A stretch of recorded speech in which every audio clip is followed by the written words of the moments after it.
Let's quickly take a look at how to edit your elevation extents.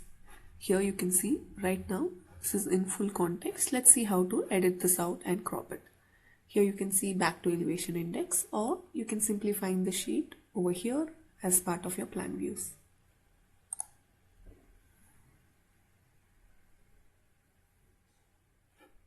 Look for the same elevation index.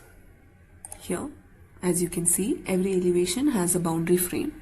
This frame decides what the elevation will include, what it will ignore. Here it will allow you to basically stretch and edit. You can pull it inward to avoid any unnecessary elevation.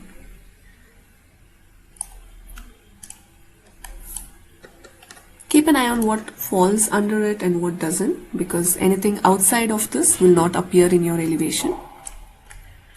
Once you've edited it, click on elevation views.